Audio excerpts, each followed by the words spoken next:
waftiga ballaaran ee hogaaminaysa boqorada dalka Belgium Mathilde Mari oo deegaanka booqasho ku timid ayaa waxa garoonka diyaaradaha Garowe ku soo dhaweeyay mas'uuliyiin sare oo dawladda ka tirsan oo ugu horeeyay madaxweynaha dowladda deegaanka Soomaalida Itoobiya madaxweyne Cabdi Maxamed Cumar Afhayeenka baarlamaanka mudane Maxamed Rashiid Saaq madaxweyne ku-xigeenada golaha wasiirada iyo kooxafanka deegaanka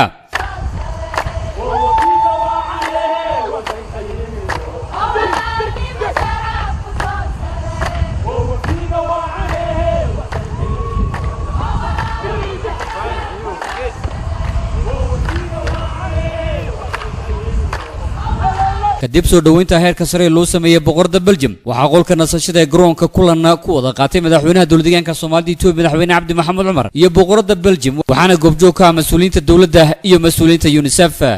madaxweynaha dowladda deegaanka Soomaalida Itoobiya madaxweyne Cabdi Maxamed Cumar oo faahfaahin qoto dheer la ka siiyay xaaladda deegaanka ayaa ugu horeyn u cadeeyay sida xukuumadda iyo shacabka ugu faraxsan inay soo booqato deegaanka Soomaalida ugana mahad celiyay booqashadeeda. I'm very extremely delighted to welcome you here, you and your delegation. boqorada sharafta leh Mathilde waxaan si xad dhaaf ah ugu faraxsanahay inaan adigii waftigaaga si diirnad ku soo dhaweyno deegaanka Soomaalida Itoobiya anoo ku hadlay magaca shacabkayga ee dawladdeeda waxaan adigii waftigaaga kaaga mahad celinayaa booqashada aad nagu soo booqateen deegaankayga waxaan sharafkaaga haynaa doorkaaga ka boqorad Belgium ahaan aad ku leedahay baahinta samaha saaxiibtinimada fariinta nabadda iskaashiga dhaqanka iyo dhaqaalaha u dhaxeeya ummadaha iyo qurumaha adduunka doorkaaga muuqda ee madaxweyne sharafeedka UNICEF waa mid aad ugu goday inaad ku horumariso xuquuqda aadanaha run ahaantii dadaalkaad hawshan ugu jirto waa mid u faa'iideeyay dad badan oo ku nool soodimo kala duwan booqashada ku timi Itoobiya iyo deegaankeena waa mid dhabaha u xariisa jacayl saaxiibtinimo iyo iskaashi u dhaxeeya qowmiyadaha iyo shucubaha horumarka tiknoolajiyadda laga gaaray waa mid suurtagal ka dhigaysa in dadka daafaha caalamka ku kala noolay oo muddo midka kala barto sidaa darteed waxaan xogaal u ahay inaad taariikh wanaagsan ku leedahay la shaqaynta qaramada midoobay iyo ka go'aanshaha xooggan ee kaga shaqayso ilaalinta xuquuqda carruurta iyo sidaad ugu doodo dadka baahida gaarka qaba waxaan kaloo ogahay in Belgium ay tahay xarunta midowga Yurub oo ay leedahay waxyaabo u gaara waana dal caan ku ah samaynta cunnooyinka kala duwan samaynta chocolate-ka iyo waliba inay tahay xarunta ugu weyn ee lagu kala iibsado chocolate-ka waxa kaloo la sheegay in hanaanka motorway-ga ee Belgium uu yahay qaab dhismeedka kaliya ee dad sameeyga ah ee u eeg dayaxa habeenkii oo kale waana xaqiiqo cajiib ah boqorada Belgium oo ah madaxweyne sharafeedka UNICEF ayuu madaxweyne Cabdi Maxamed Cumar ku bogaadiyay sidaas kuwa hawsha ilaalinta xuquuqda aadanaha isla markaana booqashadeeda 5 maalmood ee Itoobiya ku joogta ay tahay mid dhabaha u xariisa saaxiibtinimada iyo iskaashiga u dhaxeeya Belgium iyo Itoobiya madaxweyne Cabdi Maxamed Cumar oo sharaxay boqorada sida kala duwanaanshaha dhaqamada diimaha iyo luqadaha ka jira Itoobiya ay tahay rukunka adkaanshaha iyo midnimada ayaa waxa uu sheegay in hanaanka federaaliga Itoobiya uu yahay mid suurtageliyay in Itoobiya ay noqoto dalka ugu kobaca oo dhanka dhaqaalaha qaaradda Afrika. As you know, Ethiopia is a federal system. Diversity of Itoobiya waa dal qaatay hanaanka federaalka oo ku kala duwan dhaqanada qowmiyadaha iyo diimaha taas oo dhanka kale ah bu'da midnimada iyo quwadda waana sababta kaliya ee hanaanka federaaligu uu shaqeeyo waana mid Itoobiya u gaar ah annagoo isku maamula hanaanka noocaas ah waxaan abuurnay kobac dhaqaale oo ah kan ugu xawliga badan qaaradda Afrika xaaladda deegaanka Soomaalida Itoobiya maruu madaxweyne Cabdi Maxamed Cumar sawir ka siinay boqorada ayaa waxa uu tilmaamay in deegaankan uu yahay kan ugu ballaaran dhanka baaxadda dhulka dalkan Itoobiya lehna laba cimilo oo kala duwan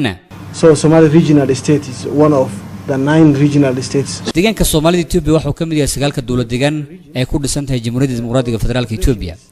dhul ahaan deegaanka Soomaalida Itoobiya waxa uu ku fadhiyaa dhulka ugu ballaaran oo dhan 350,000 oo square kilometer waxaanu deegaanka leeyahay laba cimilo goboleed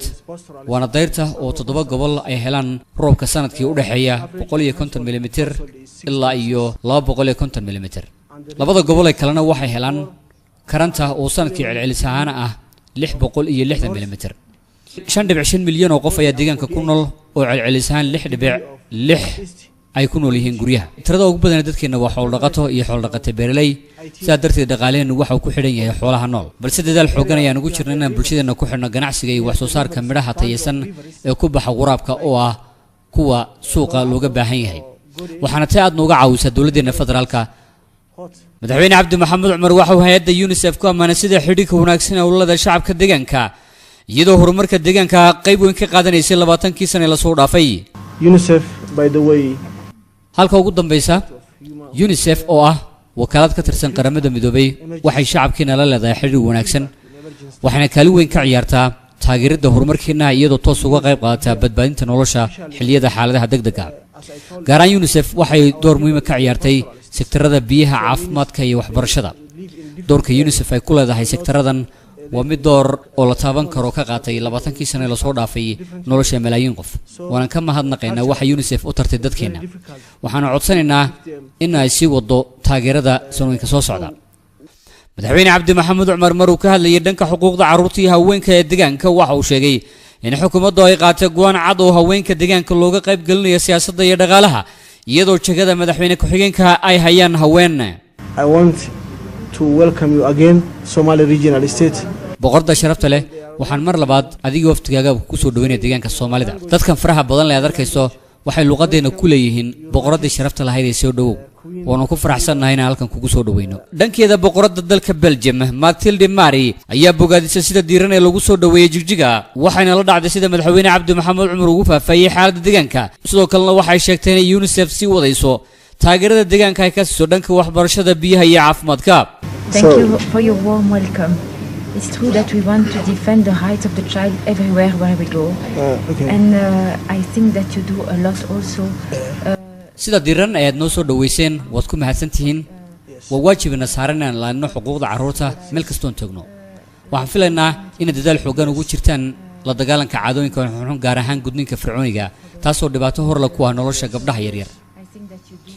waxaan filayaa inaad wax badan ka qabateen maadaama ay ka mid tahay xuquuqda carruurta tan ugu horeysa in la ilaaliyo sidoo kale waxaan filayaa inaad door muhiim ah ku leedihiin ilaalinta xuquuqda haweenka sidoo kalena aad ka hortagtaan guurka degdega waanan maqlay inay ka mid tahay waxyaabaha aad xoogga saarteen sidoo kale waftiga ayaa la dhacay sida diiran ee lagu soo dhaweeyay Jigjiga Mr. President, again I can only repeat that we are very grateful for the very warm reception you and your people gave us. waan kaaga mahad celinaynaa mudane madaxweyne adiga iyo dowladdaadaba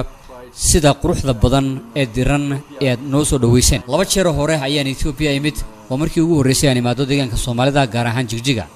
waanaad ku mahadsan tahay mudane madaxweyne sida kooban ee aad noogu soo bandhigtay xaqiiqooyinka ku saabsan deegaanka